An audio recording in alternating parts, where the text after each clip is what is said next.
Hello, everybody. Hello, Venerable Sir. Hello, Venerable Sir. Hello, Venerable Sir. Hello, Venerable Sir. Nice, very good. Seems like everybody came today, right? See May and Yamuna. Seems like everybody came. That's nice. So let me do the attendance right away. Sir, may I use the bathroom? Yes, please.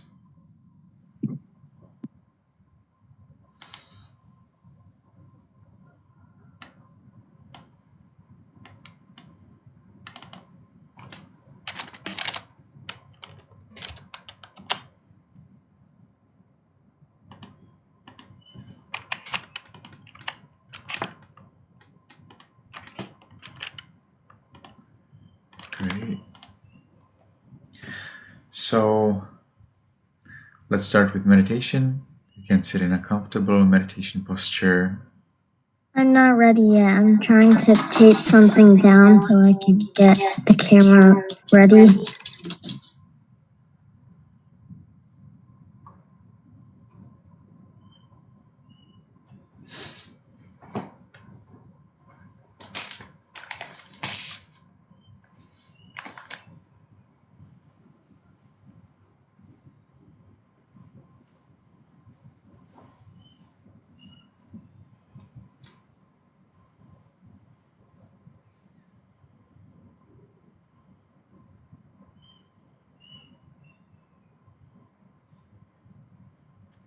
Okay, good.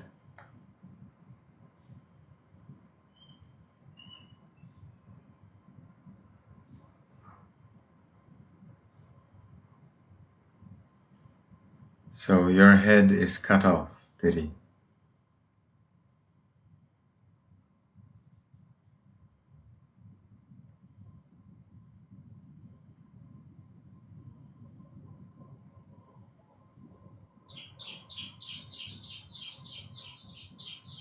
So these preparations should be done before we meet, not after we meet.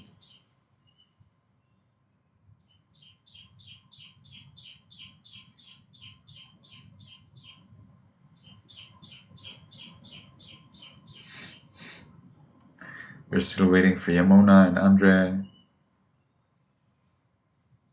That's like 2 years ago. The same problem. After 20 years. Didi, arranging her camera. Okay, so we're still waiting for Andre. He went for toilet. Yes, that's pretty good. Didi, you need to go a little bit further from the camera. Okay, nice. Alright, so hopefully Andre will join us soon and we can erect the back. We will cast the side down. We will meditate with opened eyes. And we can make the first determination in our minds voicelessly. From now on, for 15 minutes, I will meditate on muscles and radiate loving kindness without any movement.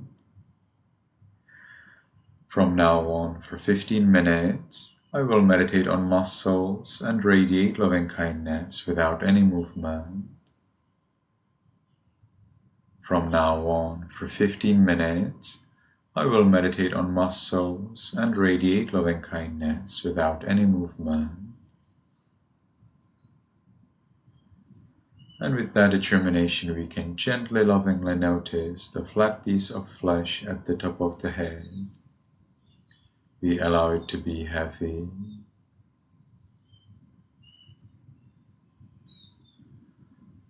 And changing. As we are aging, the muscles are changing. And we continue in this manner to the forehead, eyes, nose, lips, chin, cheeks, ears, back of the head. We allow all of the muscles and flesh throughout the head to be heavy and changing.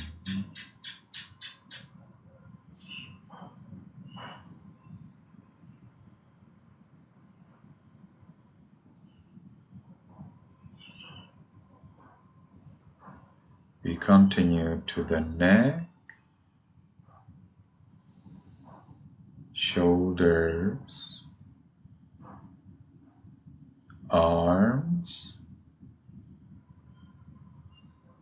elbows, forearms, wrists, palms, fingers, tips of fingers, chest, abdomen, back,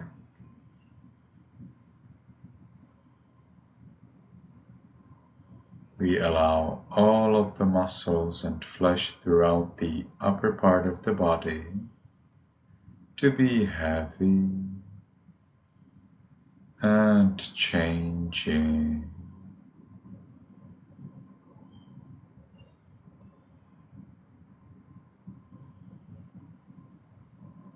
We continue to the buttocks, thighs, knees, calves, heels, soles, toes, tips of toes, and we allow all of the muscles and flesh throughout the body to be heavy and changing.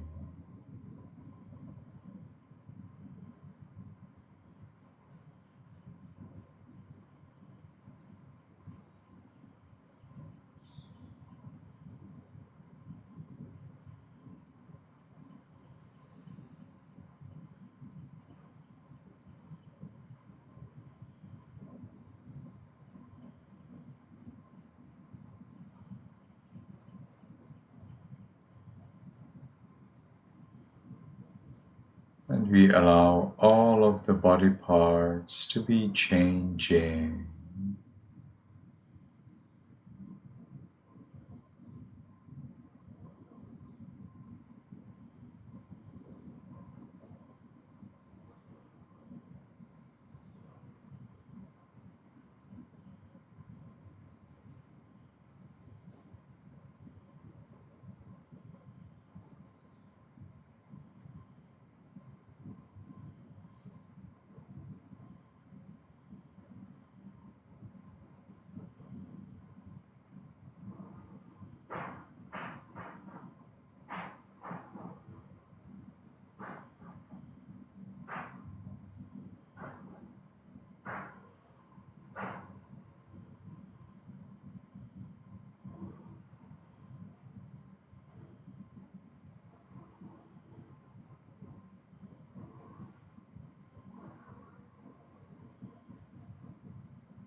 As we give the freedom to this body to be the way it is, we ourselves achieve freedom from worry about the body.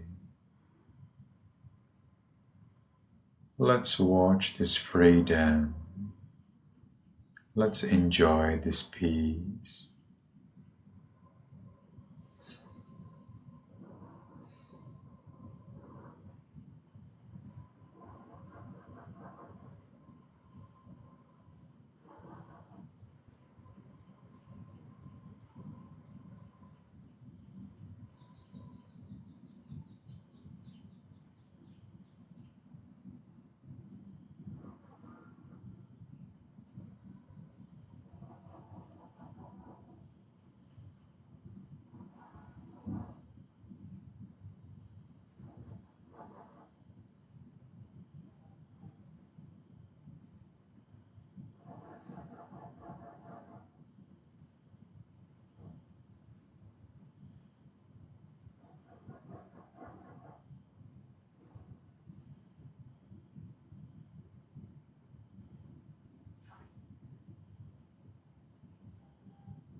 Now, as we have grown our peace, let's share it with other living beings. We'll start in our room. We don't force, we don't expect, we just allow, we permit. May all beings in this room be in peace.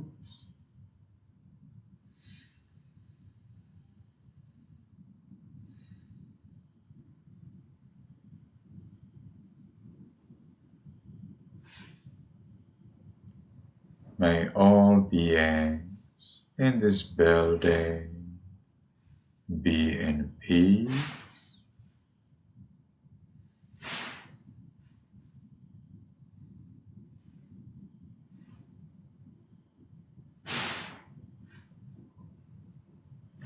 May all beings in this city or village be in peace.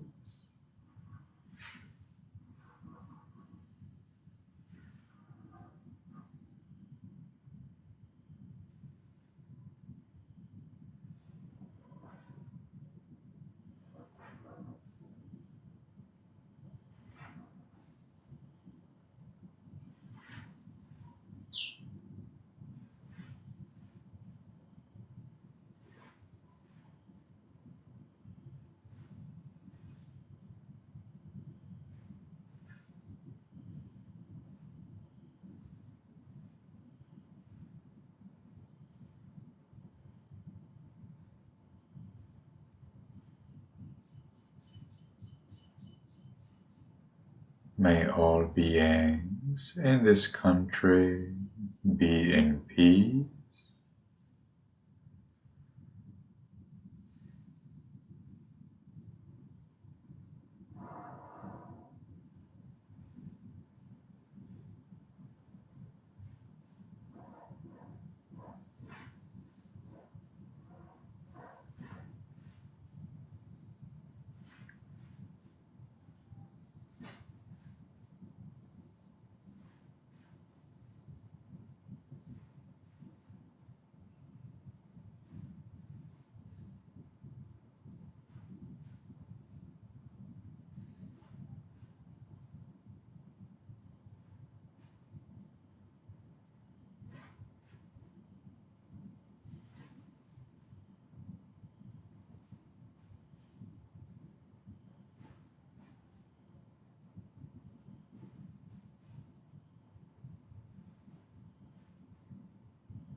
May all beings on this continent be in peace.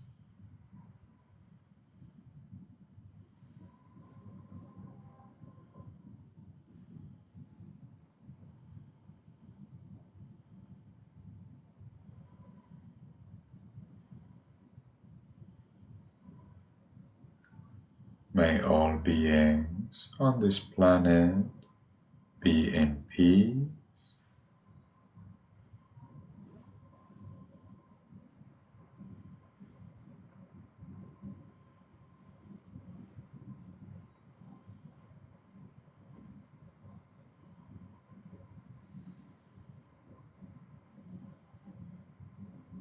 May all beings, including me, be in peace.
Now, because the time for this sitting is finished, let's make the last determination in our minds voicelessly. From now on, I will always be calm. From now on, I will always be calm. From now on, I will always be calm.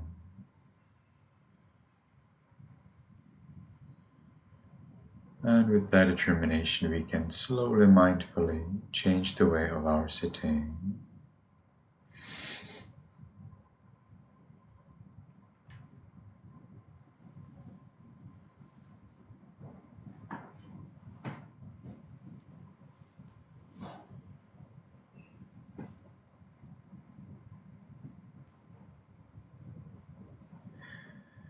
And when we have changed the way of our sitting, we take one more minute during which we will enjoy the peace we gained in meditation.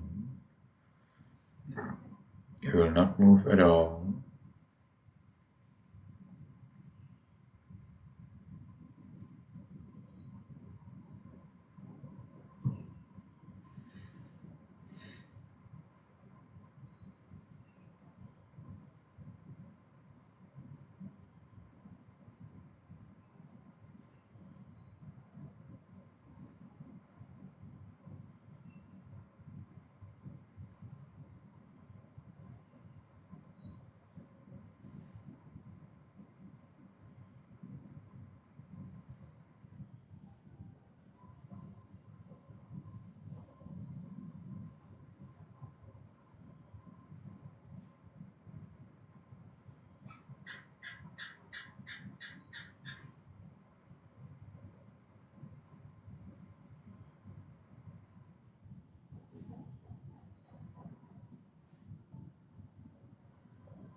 Very well.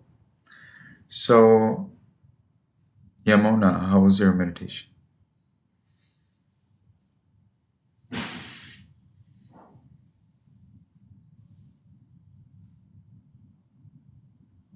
Yamona, are you searching unmute button?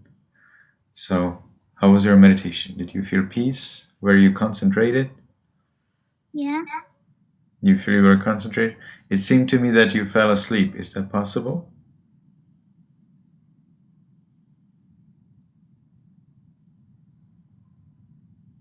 Yamona, I'm listening. I did not fall asleep. You think you did not fall asleep. Okay, that's good. So in that case, when you meditate, make sure that your back is erect and your head is straight, okay? Because you went like this. All right, so that's not healthy for you. Make sure that your back is erect and your head is aligned with your body. So, Andrea, are you somewhere near?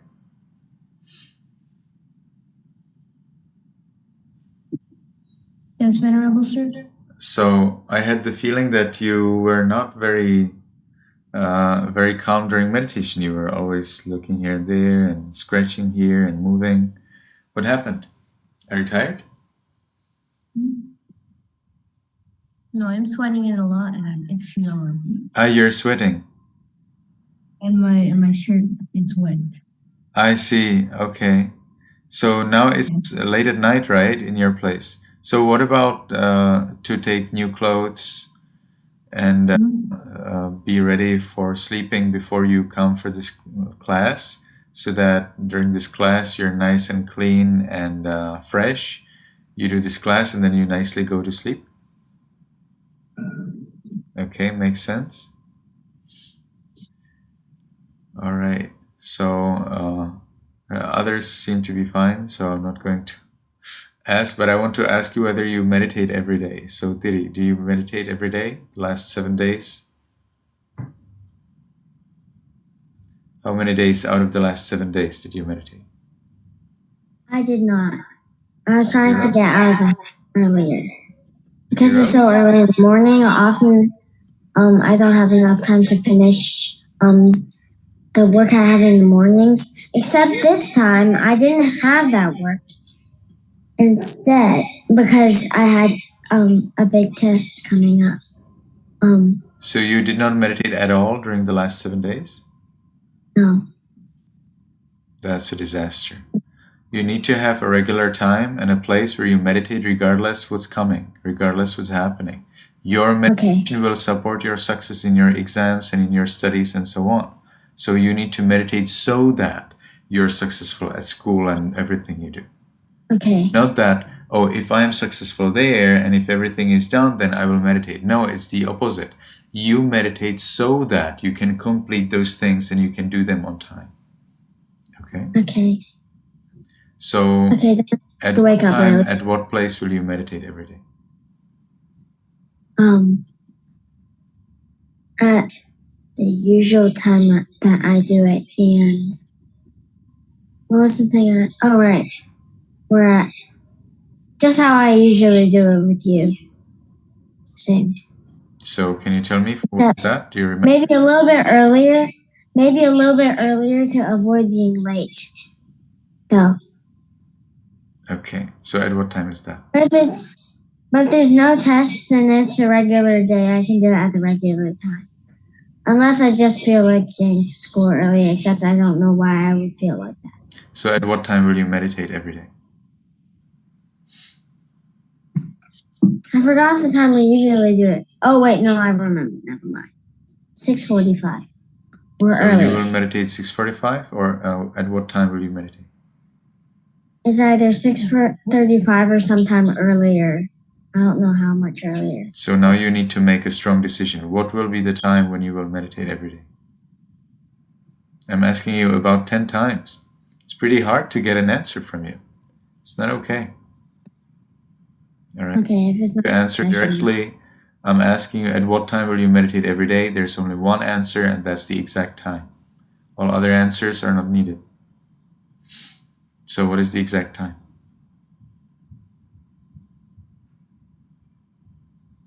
6:45. You said you will do it earlier? Okay, I think I should do it earlier. So what is the exact?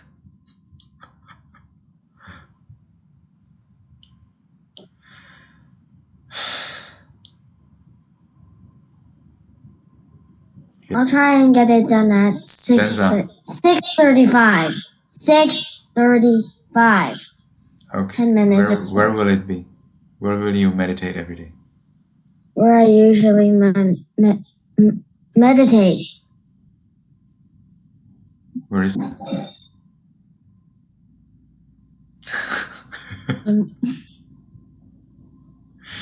altar room. In the shrine room. Okay, good. Yes. Now, at what time? How many days? The last 7 days did you meditate?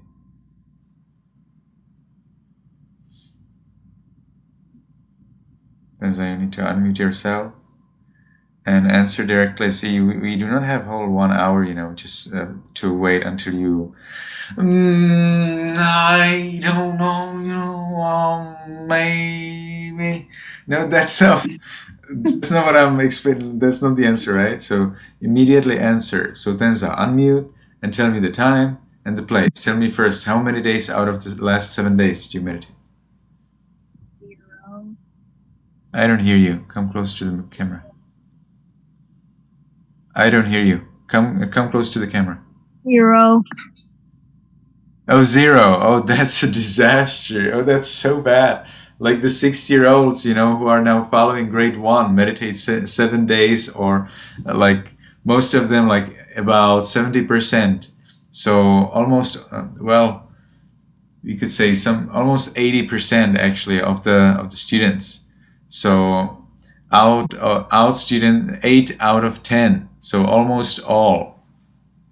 There are about 50 students in the grade 1 class. So almost all of them meditate 7 days a week.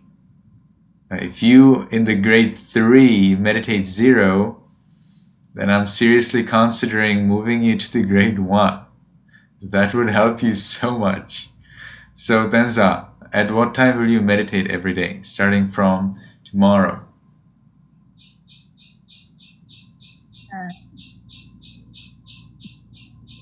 Okay, and what place? All right, think about it. You need to have it exact. I will return to you. May, how many days out of the last 7 did you meditate? 1. 1, okay. Everybody here meditated at least 1 because you meditated with me, and that counts, all right? Those who came to the class, because some of you did not come to the class last week. All right. Oh, wait, I did come, so 1. So, May, at what time and exactly will you meditate starting from tomorrow? 8 p.m. 8 p.m. Good. Where exactly will that happen? In my bedroom. In your bedroom. How many days a week will you meditate? 7. Nice. Valentina, how many days out of the last 7 did you meditate? 1. Well, I'll probably start getting back into the habit tomorrow, and I'll probably do it in my shrine room at 6:30 p.m. Perfect. Zue, how many days out of the last 7 did you meditate?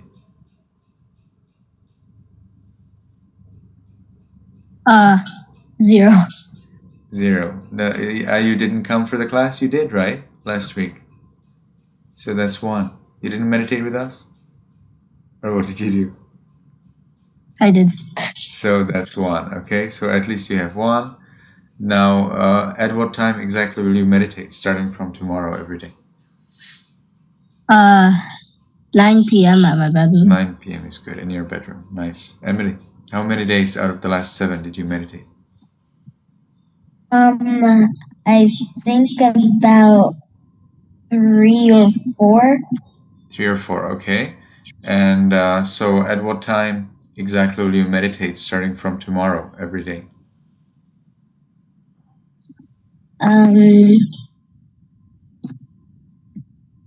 It's probably gonna be after 8 p.m. So 9 o'clock.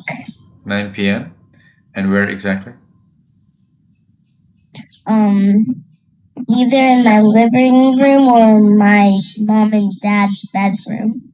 So you need to choose one and make a strong decision.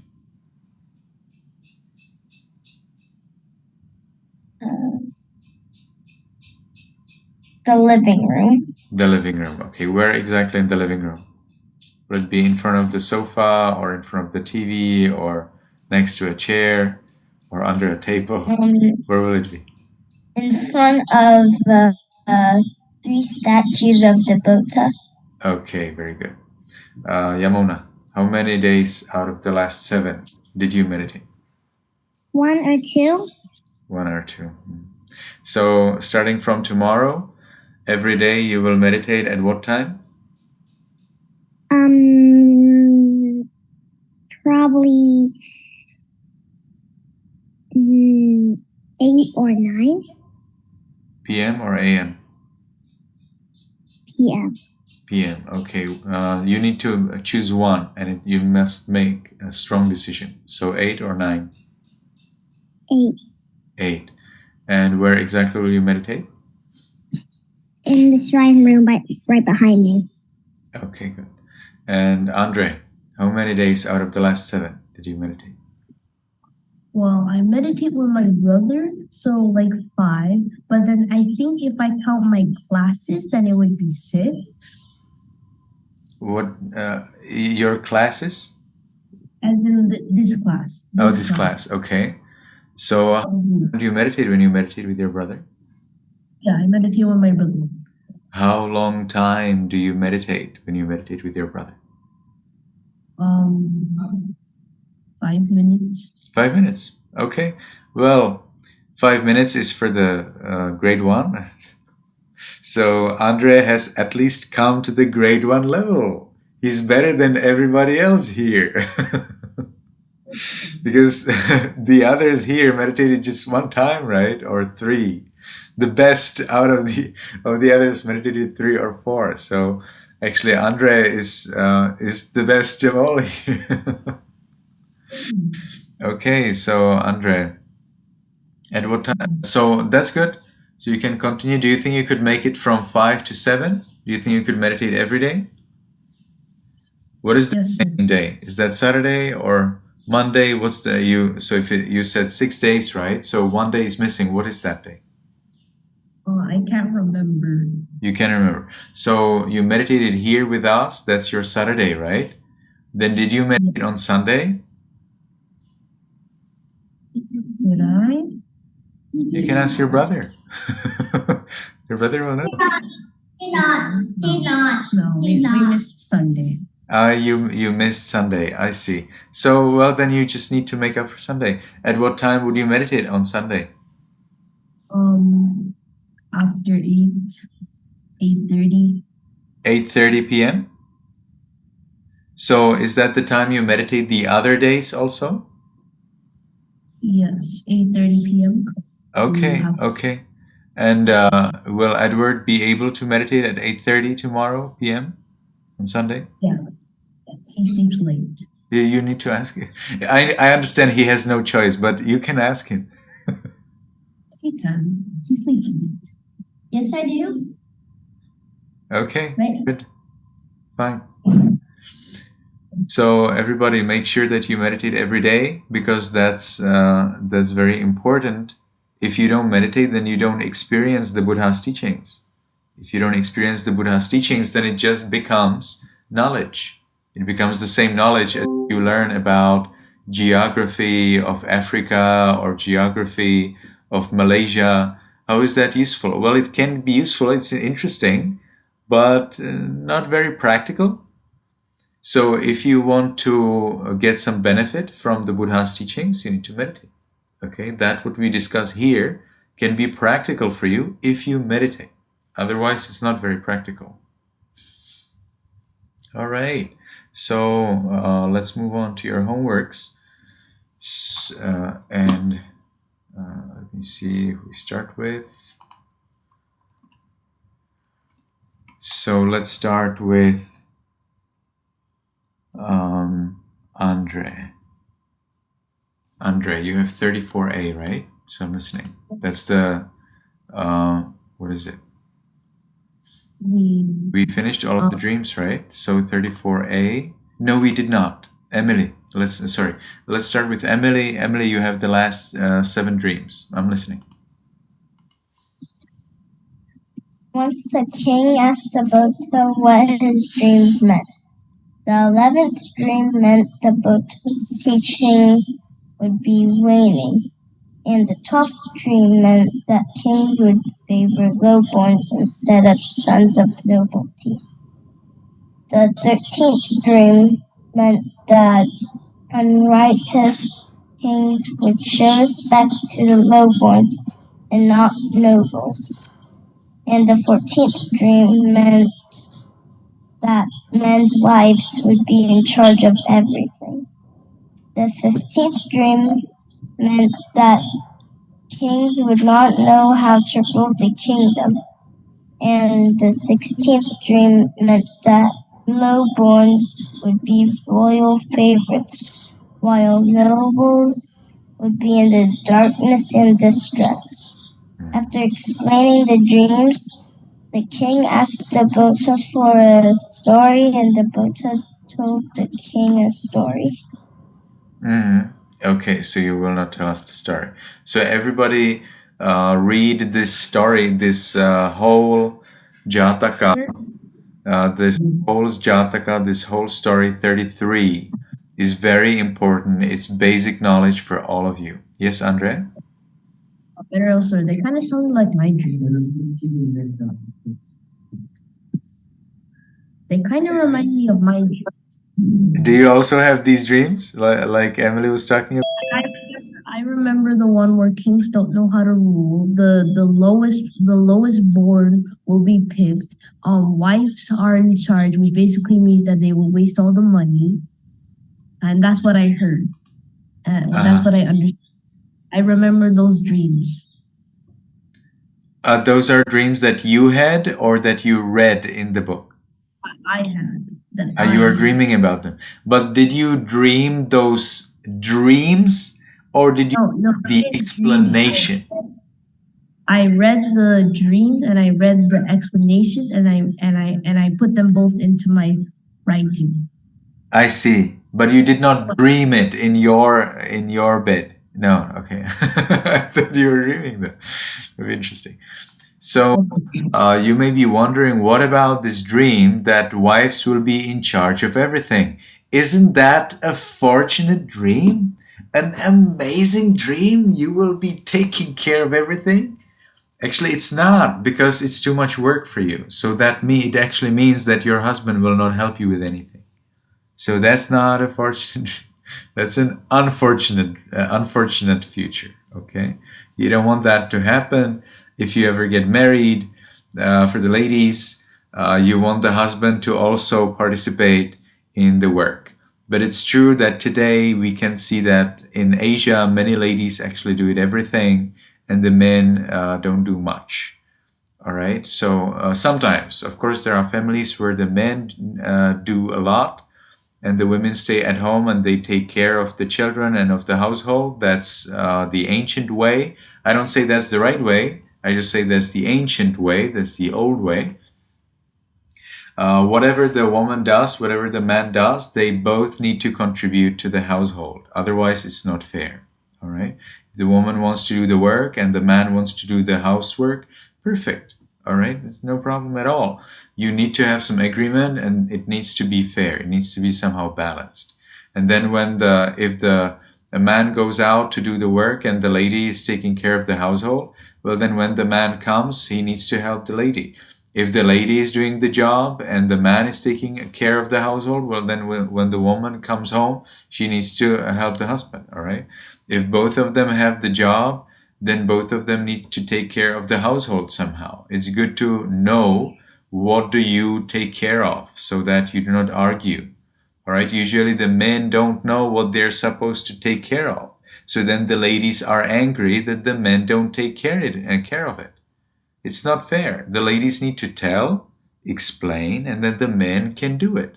If the ladies don't tell, then the men don't want to disturb the ladies' work. The ladies think that the men are lazy, but instead, actually, the men don't want to disturb the ladies' work. Just like the men don't like when the ladies disturb the men's work. All right, so when ladies start to do something in the man's work, for example, man is driving and the lady starts to advise, oh, do this, do that, and the men don't like that. And therefore, men also do not advise the women what to do, or usually they don't. All right, so the ladies need to tell the men how the men should help, so that the men can help. All right. Otherwise, you will not be happy in your home. All right, you need to tell your husband what you want so that he knows what to do.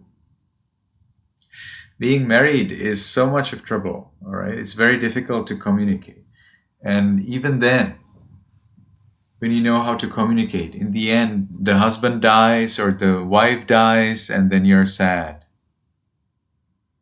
So, what did you achieve? You got married, and then your spouse dies, and then you can start from the beginning, searching another woman, searching another man, or staying alone. Well, you were alone before you got married, right? So how did this marriage resolve that, being alone, if the husband then died or if the wife then died? And wives experience so much sadness when their beloved husband dies. It's so bad. It is so bad. And men as well. When the wife dies, come on, of course there are cases when the wife dies and the man is happy, but oftentimes when the wife dies, the man is alone. You know, the idea when you get married is that you will not be alone, right? So then when the husband or wife dies and you are alone, then how did you resolve it? You did not. You're alone. So getting married doesn't really resolve the problem. Yes, Zwin?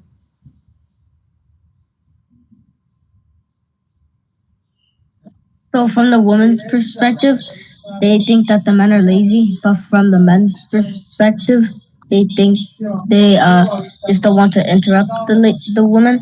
Yeah, they don't want to disturb the woman's work. But it's hard for the women to believe that. The women just don't believe that. They think, oh, the men are lazy. They don't want to help me with my work. And they don't even praise me for how much work I'm doing. But how much do these ladies praise the men's work? 0. So how can the ladies then expect that the men will praise the ladies' work? All right. So if you want to have praise, then you need to praise yourself first. Okay, so in the future, ladies will be taking care of all of the household. And they will be very angry. They will say, oh, men are lazy. They do nothing. I'm doing everything. Now today in Asia, ladies go to job and they also take care of the house and they also take care of the children. And the men are gone. Because women can do it. Women can do it.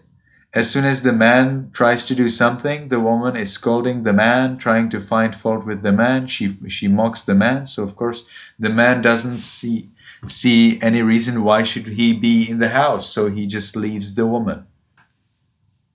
Sometimes it's the woman who kicks out the man. So in the end, the woman is taking care of everything.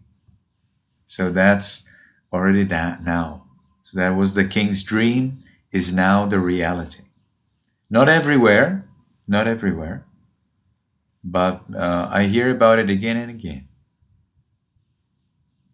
All right, so let's move on. 34a, Andre. Once upon a time, there was a miser who wanted to eat some cakes by himself. Then the Buddha sent a bhikkhu for the miser because he did not want to share the cakes. And when he arrived, the miser told him to go away, but the bhikkhu did not listen. Eventually, the miser gave up and tried to give him a small piece of cake, but he could only give him a lot. The bhikkhu then told him to come because the Buddha invited him as well as 500 bhikkhus to eat. The miser's wife gave all of them food because they multiplied due to the Buddha's powers. The bhikkhu then told of the triple gem and made both of them unlock the first path. But you did not. You totally missed the previous life story, right? You were because of course because I asked you to miss it out. Nice. So 34B. Who has that? Let me see. 34. Okay, we will listen from May. 34A again. Buddha told a story about someone named Kosaya. One day he saw a farmhand eating Gosaja, right? Gosaja. You have JJA at the end. KOSA. What's the name? May. I don't have that. You didn't write it down? You just were reading it right now, right? So you're going Yes. to tell a story about someone named Gosaja. Gosaja. What is the spelling? KO. What do you have in your note? Kosiya. Aha. Gosia. Kosaya. Yes. One day he saw a farmhand eating a cake. He wanted a cake too. Kosaya went home and told his wife to get all the ingredients and make him a cake. The Buddha saw this and told Venerable Moggallana to teach him and bring them here. Once they got there, Kosaya gave a basket of cakes to a bhikkhus. Next day, the bhikkhus talked about how Venerable Moggallana was so powerful. The Buddha told them a story. Elisa's wife asked him if he wanted anything.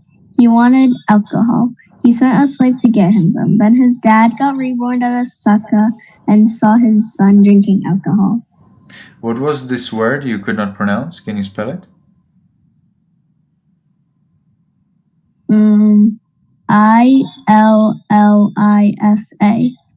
Illisa. Elisa. Elisa. Okay. Good. So now let's listen to 34B from Zui. Saka wanted his son Elisa to be charitable and worthy of rebirth in heaven. So he disguised himself as his son, Elisa, and went to the king to give him the riches. But Saka knew that the king would decline the riches. So after the king declined the riches, he was giving away Elisa's riches to other people.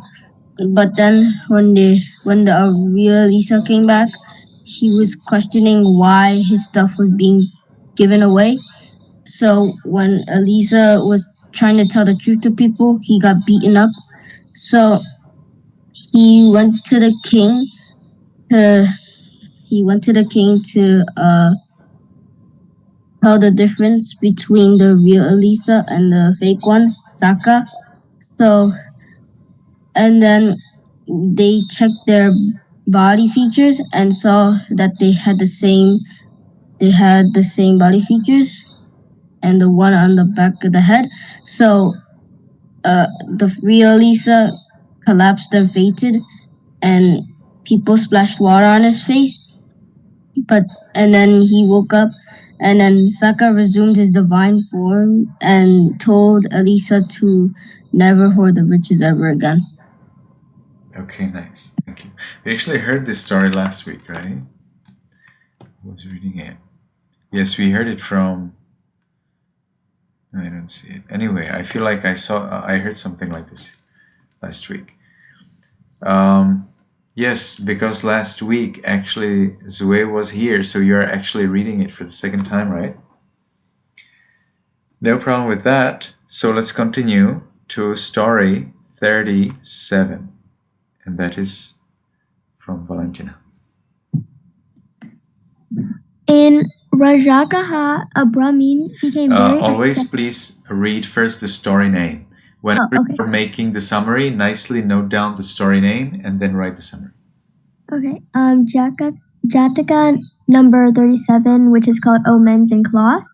And then I said that in Rajagaha, a Brahmin became very upset when the Buddha retrieved a piece of cloth because he was sure that it was unlucky and cursed. But the Buddha pointed out the uselessness of this superstition and told a story of the past. He said he was extremely foolish long ago like now, and he explained that in Rajagaha, the Bodhisattva was born as a Brahmin, and after he grew up, he renounced as an ascetic.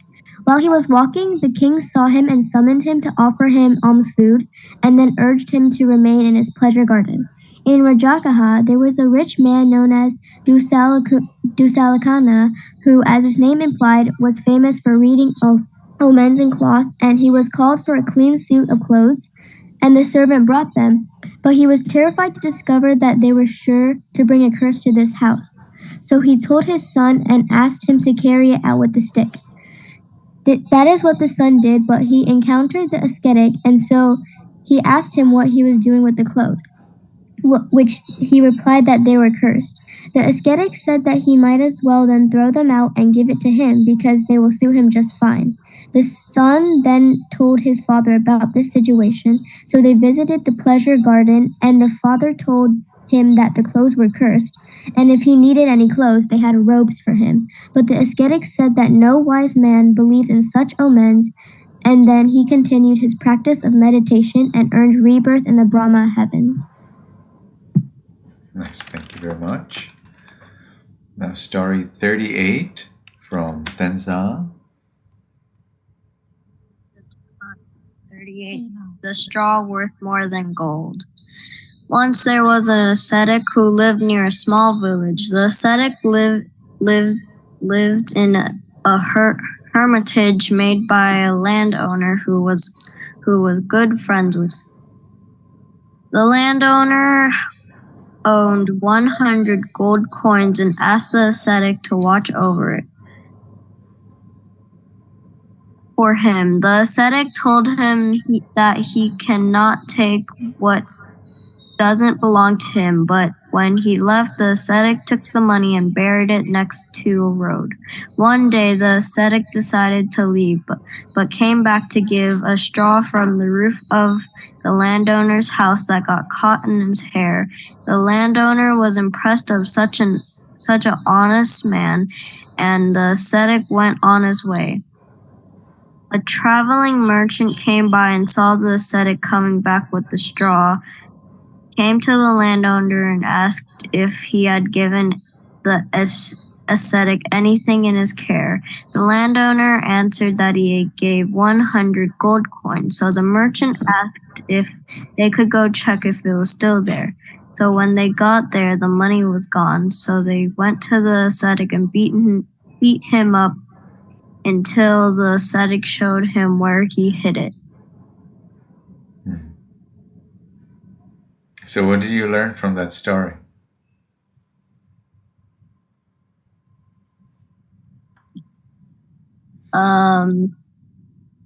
Stick to your words. Why? Can you explain how in the story is sticking to your words explained? He said that he doesn't take things that don't belong to others, but he took the money and hid it somewhere else. I see. Okay, and then he suffered for that. All right, very well. So then, next story. That was 38. So now 39 from Tiri. Once a gambler in town started playing. No, story name. Start with story name. Not hit yourself, okay? If you hit yourself, it will be even worse. So do not hit yourself. Jataka number 39, smeared with poison. Once a gambler in town started playing, and he never cheated, but a new gambler came, and he cheated. He had a very bad habit, which was when he started to lose, he'd pop a dime in his mouth, pretend to search for it, and leave with the money. Then the die was dipped in poison, but he survived. The reason he survived is the good gambler, who is the one who poisoned him, saved him. The Buddha was the good gambler. Sorry, he saved him, and then what did you say? The Buddha was the good gambler. The Buddha was the good gambler.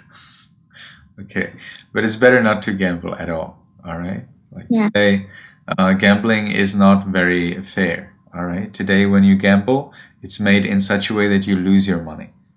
In the Buddha's time, gambling was a little different. Right? At those times, when you gambled, it was somewhat fair. Today, it's not fair. When you go to gambling machines and other things like that, they're made so that you think you win, and then you play more and more and more, and in the end you actually lose, and you lose a lot. So it's better to have knowledge and wisdom and have full power over how much money and when you get. All right, so gambling is not good. Fine, so now last story number 40 from Yamuna.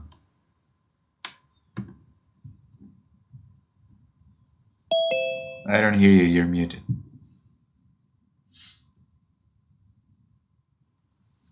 Jataka 40, the Queen's Necklace. Venerable Ananda was teaching Dhamma to the King Hasandi's wives at the palace. One day, the king's precious jewelry was stolen. Because of Venerable Ananda's advice, the gem was found without causing any trouble to the people. When the Buddha heard about this, he told the story of the past. In one of the past lives, the Buddha was a wise minister for the king, and Venerable Ananda was the king. One day, the queen lost her necklace in the garden. The necklace was taken by the monkey, but the king's men caught 5 innocent men because those confessed that they took the necklace. However, the wise minister knew the men were innocent, and he found the theft monkey and returned the necklace and saved the men's lives. Okay, nice. Thank you. Now I realized I didn't give you 5 precepts today, so we will need to do that. Nice to hear the stories from you, and I will assign 2 stories and tell you in the Viber group. All right, so I will not be telling you here. We won't have enough time for that. And I will give you through refuges 5 precepts today. Let's do in Sri Lankan pronunciation, so everybody can unmute.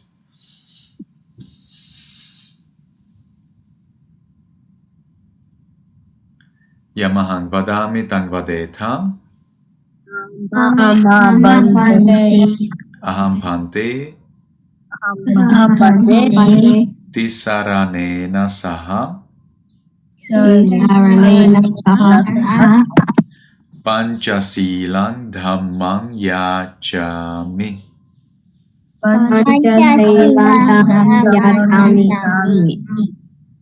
Anugahang katva silang deta me bhante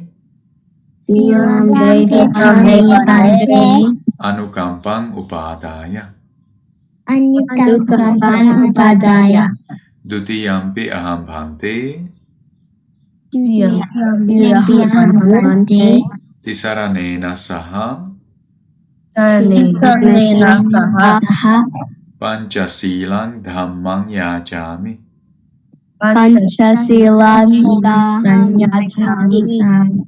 Anugahang katva silang deta me bhante anukampang upadaya tatiyampi aham bhante tisaranena saha panchasilang dhammang yachami. Anugahang katva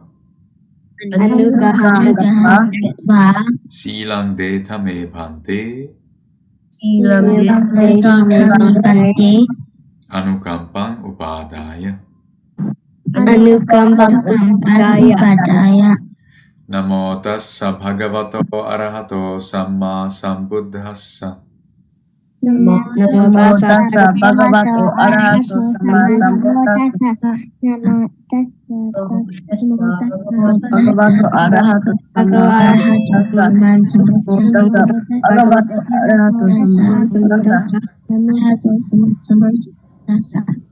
Namo tassa bhagavato samma sambuddhassa. Okay, good. So when you finish your reciting, you listen if there is silence, and then you start a new one. Okay, then you listen whether there is silence, and then you start a new one. So there always needs to be a little bit of silence between the three sentences so that you go somewhat, together. Buddhang saranang gacchami, dhammang saranang gacchami, sanghang saranang gacchami. Buddham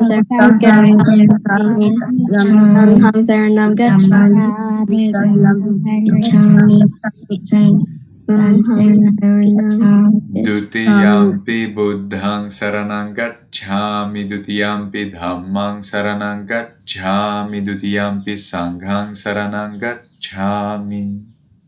Yami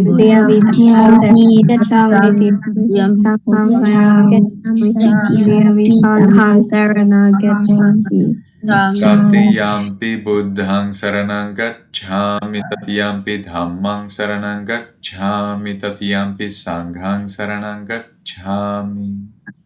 Yami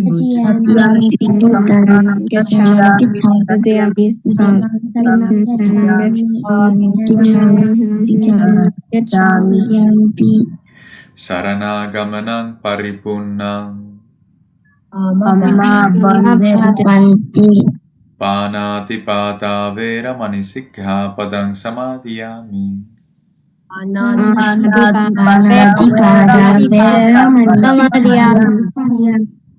Yamuna, you need to face me and I need to see you. Okay. Adinadana vera manisikha padang samadhiyami.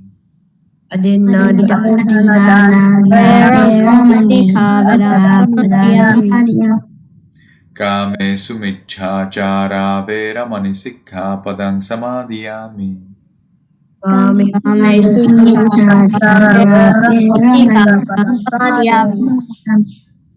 Musavada vera manisikha padang samadhiyami.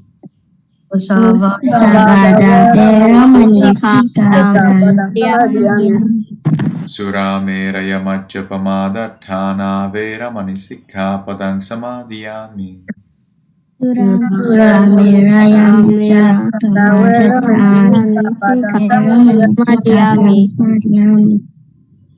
Tisaranena saddheng panchasilang dhammang sadhukang surakhidang katva appamadena sampadetham. May you be happy, may you be healthy, may you soon attain the eternal bliss of Nibbana.